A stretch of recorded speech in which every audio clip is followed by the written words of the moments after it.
동서를 처음 만난 날 저는 이유 없이 어깨가 굳었습니다. 예비시댁 식구들을 처음 제대로 만나는 자리였고 동서라는 존재는 친구들 이야기 속에서 늘 갈등의 중심에 있었으니까요. 저는 그날 최대한 단정하게 입고 갔습니다. 튀지 않게 초라하지 않게 무난하지만 성에 있어 보이게. 그런 사소한 균형이 가족 모임에서는 은근히 중요하더라고요. 동서는 조금 늦게 들어왔습니다. 문이 열리자 식당 공기가 아주 살짝 바뀌었습니다. 뭔가 중심이 들어오는 느낌. 동서는 환하게 웃었고 목소리는 공손했습니다. 형님이시죠? 그런데 이상하게도 웃는 입과 다르게 눈은 저를 확인하듯 풀었습니다. 위아래 한 번, 얼굴 다시 한 번. 길지 않았지만 저는 그 짧은 시선이 마치 점수를 매기는 느낌이라 불편했습니다. 그날 집에 돌아오며 저는 스스로에게 말했습니다. 내가 예민한 거야. 처음이니까. 하지만 마음 한쪽에 아주 작은 가시가 박힌 느낌은 지워지지 않았습니다. 결혼하고 첫 명절. 부엌은 전쟁터였고 저는 최대한 눈치 보지 않으려 애썼습니다. 그때 동서가 자연스럽게 묻더군요. 형님은 전업이시죠? 네. 와 저는 회사 다니면서 집안일까지 다 해야 해서 너무 힘들어요. 말은 하소연인데 시선은 그럼 형님은 덜 힘들겠네요. 라는 결론으로 끝났습니다. 그리고 이어진 말. 그래도 형님은 시간은 있으시잖아요. 부럽다. 부럽다는 말인데 저는 부러움이 아니라 너는 쉬운 삶이라는 평가로 들렸습니다. 이상하게 그날 제 손이 더 바빠졌습니다. 괜히 더 잘해야 할 것 같았고 더 빨리 움직여야 할 것 같았습니다. 이상한 건 시어머니가 부엌에 들어오시면 동서가 갑자기 더 다정해진다는 겁니다. 어머니 형님은 이런 거 잘 모르시니까 제가 할게요. 저는 칼질하고 있었고 아무 문제도 없었는데도요. 시어머니는 웃으며 그래 내가 해라 하셨고 저는 칼을 잠깐 멈춘 채 멍해졌습니다. 동서가 저를 깎아내리는 말은 아니었지만 결과는 같았습니다. 저는 못하는 며느리가 됐고 동서는 살뜰한 며느리가 됐습니다. 그날부터였습니다. 동서의 도와줄게요가 제게는 당신은 부족해요처럼 들리기 시작한 건 집에 돌아오는 길 저는 자책했습니다. 왜 한마디를 못했지? 저 할 수 있어요 라고만 말해도 됐는데 그게 왜 그렇게 어렵던지요. 하지만 가족 모임이라는 곳은 말을 꺼내는 순간 내가 분위기 망치는 사람이 되기 쉽습니다. 실제로 친구들도 그랬습니다. 괜히 예민하게 굴지 말라는 말 한마디면 내가 겪은 무시는 그냥 해프닝이 되고 나는 예민한 사람이 됩니다. 그래서 저는 계속 참았습니다. 참는 사람이 약해 보인다는 걸 그때는 몰랐습니다. 며칠 뒤 남편에게 조심스럽게 말했습니다. 동서가 가끔 나를 좀 무시하는 것 같아. 남편은 고개를 갸웃했습니다. 그런가? 난 잘 모르겠는데. 너 너무 예민한 거 아니야? 그 말이 가슴을 콱 막았습니다. 남편이 제 편이 아니라서가 아니라 제가 느낀 모멸감을 증명할 방법이 없다는 게 너무 외로웠습니다. 동서는 딱 그 선을 탔습니다. 대놓고 욕하지 않고 웃으며 칭찬하는 척하며 결과적으로만 저를 아래에 두는 방식. 그날 밤 저는 혼자 이불을 뒤집어쓰고 조용히 울었습니다. 소리 내면 왜 그래? 물을까 봐요. 그 질문조차 설명하기 싫었습니다. 다음 모임에서 동서는 제게 이런 말을 했습니다. 형님은 참 착하세요. 저는 순간 위로받는 줄 알았습니다. 그런데 이어지는 말이 있었습니다. 근데 착해서 손해보실 스타일? 약간 답답한 느낌? 웃으면서 던졌지만 주변 사람들은 키득거렸고 저는 얼어붙었습니다. 답답하다는 말은 참 애매합니다. 공격 같지만 농담 같고 상처지만 왜 상처받아? 로 되돌아오는 말. 저는 웃어야 했습니다. 안 그러면 제가 예민한 사람이 되니까. 그 순간 제 안에서 뭔가가 아주 조용히 바뀌었습니다. 이 사람은 일부러 그러는구나. 가족 모임에서 동서가 가장 즐겨 쓰는 방식은 규정이었습니다. 형님은 원래 그런 스타일이잖아요. 형님은 이런 거에 관심 없으시죠? 형님은 그냥 편하게 사는 게 좋으시잖아. 제가 뭐라고 대답하든 이미 결론을 내려버립니다. 저는 점점 말수가 줄었습니다. 말하면 틀에 갇혔고 가만히 있으면 말없는 사람이 됐습니다. 어느 쪽이든 저는 동서가 만든 프레임 안에 들어갔습니다. 어느 날 가족들 모두 있는 자리에서 동서가 말했습니다. 형님은 그냥 착한데 좀 답답한 스타일이세요. 그 말이 웃음이 되었습니다. 시어머니도 웃었고 시동생도 웃었습니다. 남편도 민망한 듯 웃었습니다. 저는 그 자리에서 숨이 막혔습니다. 도망치고 싶었지만 도망치면 또 예민이 됩니다. 그래서 저는 웃었습니다. 입은 웃는데 손끝이 떨렸습니다. 그날 집에 돌아와서 거울을 보는데 제 얼굴이 낯설더라고요. 내가 이렇게까지 참아야 하나? 그날 이후 저는 태도를 바꿨습니다. 싸우겠다고 마음먹은 게 아니라 흐름을 보자고 마음먹었습니다. 동서가 어떤 순간에 공격하는지, 누구 앞에서 강해지는지, 어떤 말로 사람들을 움직이는지. 그리고 보였습니다. 동서는 늘 위를 향해 예의 바르고 아래라고 판단한 사람에게만 선을 넘었습니다.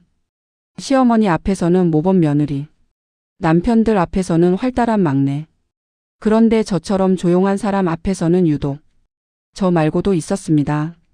시댁에서 조용히 일만 하는 작은 어머니, 늘 참고 웃는 사촌 며느리. 동서는 그들에게도 비슷한 말투를 썼습니다. 어머님은 이런 거 잘 모르시죠? 언니는 그냥 착하시니까. 대놓고 무시가 아니라 도움과 칭찬으로 포장한 무시. 저는 확신했습니다. 이건 성격 문제가 아니라 습관입니다. 동서는 누군가를 아래에 둬야 편한 사람이었습니다. 결정적인 장면은 우연히 찾아왔습니다. 시댁 모임 후 뒷정리를 하던 날 저는 물을 가지러 거실을 지나는데 동서가 베란다 쪽에서 통화하고 있었습니다. 목소리가 낮고 급했습니다. 엄마, 그 얘기는 아직 말 안 했어. 들키면 큰일 나. 아니, 내가 알아서 할게. 지금은 좀 막아야 해. 동서의 목소리는 제가 알던 당당함이 아니었습니다. 오히려 떨리고 눌리고 초조했습니다. 그 순간 제 머릿속에 번개처럼 스친 생각이 있었습니다. 동서에게도 숨기고 싶은 게 있구나. 그리고 그날 밤 제게 전화가 왔습니다. 발신자는 동서의 친정어머니였습니다. 번호가 저장돼 있지 않았는데 이전에 한 번 명절 때 인사하며 교환했던 번호였어요. 혹시 형님 되시죠? 네, 맞아요. 무슨 일로? 그분은 한참 망설이다가 말했습니다. 내일 시댁에 모이시죠? 네.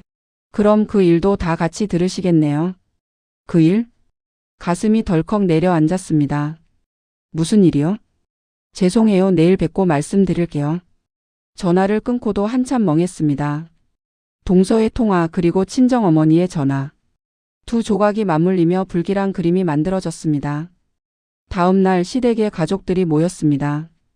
평소와 다른 공기였습니다. 시어머니도 표정이 굳어 있었고 시동생도 말수가 적었습니다. 그리고 동서는 유난히 조용했습니다. 웃지도 않았고 평소처럼 주도하지도 않았습니다. 잠시 후 동서의 친정어머니가 도착했습니다. 그분은 인사도 간단히 하고 바로 말했습니다. 제가 오늘은 사과드리러 왔습니다. 동서의 얼굴이 하얗게 질렸습니다. 그 순간 저는 알아챘습니다. 이 자리는 동서가 준비한 무대가 아니라 동서가 가장 두려워하는 무대라는 걸. 친정어머니는 떨리는 목소리로 말했습니다. 사실 우리 딸이 그동안 빚을 숨기고 있었습니다. 시어머니가 무슨 소리냐고 물었고 친정어머니는 고개를 숙였습니다. 투자라고 했는데 정확히는 손실이 컸고 돌려막기가 됐고. 동서는 그 자리에서 고개를 들지 못했습니다. 그 동서가요. 늘 당당하고 남을 평가하던 그 사람이 말 한마디 못하고 입술만 떨고 있었습니다. 시어머니가 숨을 거칠게 들이마셨습니다. 얼마나? 친정어머니가 조용히 말했습니다. 억 단위입니다. 그 순간 방 안이 얼어붙었습니다. 충격 속에서 저는 동서를 봤습니다. 동서는 처음으로 제 눈을 제대로 마주쳤습니다. 그 눈빛은 제게 익숙한 우월이 아니었습니다. 도움이 필요하다는 눈빛. 그리고 무엇보다 자신이 무너졌다는 걸 인정하는 눈빛. 그날 저녁 동서는 저에게 다가와 말했습니다. 형님, 잠깐만요. 저는 조용히 따라 나갔습니다. 동서는 손을 꼭 쥔 채 목소리를 낮췄습니다. 형님, 제가 정말 죄송해요. 그 말을 들은 순간에도 저는 흔들렸습니다. 사과는 달콤하지만 저는 알고 있었거든요. 동서가 사과하는 이유가 미안해서인지 급해서인지. 그 다음 날부터였습니다. 동서의 말투가 완전히 달라졌습니다. 형님, 이거 좀 여쭤봐도 돼요? 형님 생각은 어떠세요? 형님, 저 이번에 너무 무서웠어요. 가장 충격적인 건 시어머니 앞에서도 동서가 예전처럼 저를 깎아내리지 않았다는 겁니다. 오히려 제 편을 드는 척까지 했습니다. 어머니, 형님이 해주신 거예요. 형님 덕분이에요. 사람은 하루 만에 바뀌지 않습니다. 그런데 동서는 하루 만에 바뀌었습니다. 저는 그 이유를 알 것 같았습니다. 동서는 제가 참는 사람인 줄 알았습니다. 말하지 않는 사람, 맞춰주는 사람, 참아주는 사람. 그래서 안전하다고 생각했겠죠. 무시해도 되는 대상, 프레임을 씌워도 반격하지 않는 대상. 그런데 그날 가족들 앞에서 동서가 무너지는 순간 저는 단 한마디도 하지 않았습니다. 동서를 비웃지도 않았고 공격하지도 않았고 그러게 왜 그랬냐라고 몰아세우지도 않았습니다. 그저 조용히 제 자리에 있었습니다. 그 침묵이 동서에게는 무서웠던 겁니다. 제가 약해서 참는 게 아니라 선택해서 참는 사람이라는 걸 깨달은 거죠. 그 이후 동서는 저에게 계속 연락했습니다. 형님, 커피 한잔 하실래요? 형님, 제가 요즘 너무 힘들어서요. 형님만 믿을게요. 저는 그때 확실히 느꼈습니다. 동서의 태도 변화는 각성만이 아니었습니다. 살아남기 위한 방향 전환이기도 했습니다. 무너진 사람은 두 가지 선택을 합니다. 더 무너질지 누군가를 붙잡을지. 동서는 저를 붙잡기로 한 겁니다. 남편은 그제야 눈치챘습니다. 동서가 너한테 왜 이렇게 잘해? 저는 웃지도 않고 말했습니다. 이제야 보여? 남편은 말이 없었습니다. 그 침묵 속에는 미안함과 당황함이 섞여 있었습니다. 그날 밤 남편이 조심스럽게 말했습니다. 그동안 내가 힘들었겠다. 그 한마디가 늦었지만 제 마음 한쪽이 조금 풀렸습니다. 시어머니도 변했습니다. 예전에는 동서의 말이 먼저였는데 이제는 제 말을 물었습니다. 너는 어떻게 생각하니? 너는 괜찮니? 저는 그게 씁쓸했습니다. 제가 갑자기 더 좋은 며느리가 된 게 아니라 동서가 문제가 되니까 제 가치가 올라간 거였으니까요. 가족이란 게 때로 이렇게 계산적으로 움직일 때가 있습니다. 어느 날 동서가 제게 말했습니다. 형님은 다 아실 것 같아요. 그 말이 이상했습니다. 뭘? 사람 마음이요.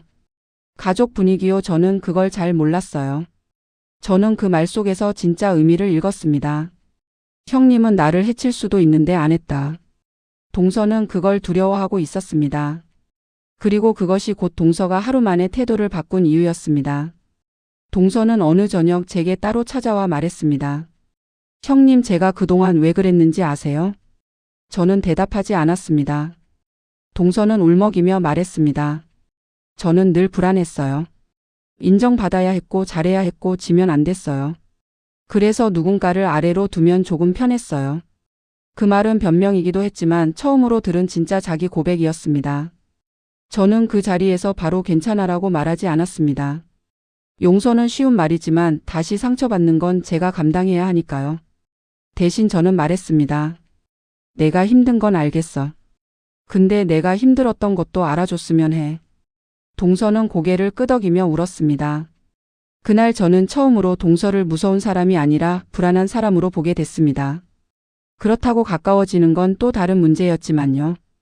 그 뒤로 중요한 건 말이 아니라 행동이었습니다. 동서가 정말 변하는지 아니면 순간의 위기를 넘기려는 연기인지. 다음 명절 동서는 부엌에서 일부러 제 앞에 나서지 않았습니다. 형님, 이건 형님 방식대로 하세요. 저는 옆에서 도울게요. 예전 같았으면 형님은 잘 모르시니까 했을 말투가 아니었습니다. 저는 그 작은 변화가 오히려 더 크게 느껴졌습니다. 가장 결정적인 변화는 이거였습니다. 동서는 사람들 앞에서 더 이상 저를 웃음거리로 만들지 않았습니다. 예전 같으면 형님은 원래 이런 스타일로 끝냈을 대화를 이제는 형님이 그렇게 생각하실 수도 있죠. 로 바꿨습니다. 저는 그걸 보며 속으로 생각했습니다. 그래. 사람은 진짜로 바뀔 수도 있구나. 적어도 바뀌어야만 하는 순간이 오면. 이상하게도 동서가 달라지니 가족들이 더 편해졌습니다. 예전엔 동서 중심으로 말이 돌아갔고 모두가 거기에 맞춰 웃어줬습니다. 그게 은근한 피로였던 겁니다. 동서가 5월 포지션에서 내려오자 사람들도 숨을 쉬는 것 같았습니다. 그제야 저는 깨달았습니다. 동서가 무시한 건 저만이 아니라 가족 전체였을 수도 있겠다고요. 동서가 변해서가 아니라 저는 스스로 변했습니다. 이제는 누군가의 말에 내가 아닌 걸 증명하지 않기로 했습니다. 무시를 받으면 억울해서 설명하고 싶어집니다. 하지만 설명은 종종 더 약하게 만듭니다. 저는 이제 필요한 말만 했습니다. 그 말은 듣기 불편하네요. 그건 제 방식입니다. 짧고 단단하게. 진짜로 동서가 바뀐 날은 사과의 날이 아니라 모든 사람이 동서를 문제로 바라본 날이었습니다. 그날까지 동서는 항상 잘난 막내 며느리였고 저는 조용한 형님이었습니다. 그런데 그날 동서는 빚을 숨긴 사람이 되었고 저는 끝까지 품위를 지킨 사람이 됐습니다. 평판의 위치가 뒤집힌 겁니다. 동서는 그걸 단번에 알아차렸고 살아남기 위해 태도를 바꿨습니다. 몇 달 뒤 동서가 술기운에 제게 털어놨습니다. 형님, 그날 형님이 아무 말도 안 하셔서 더 무서웠어요. 저는 그 말에 놀랐습니다. 동서는 이어 말했습니다. 사람들은 다들 저를 몰아세우거나 비웃을 줄 알았거든요. 근데 형님은 그냥 앉아 계셨잖아요.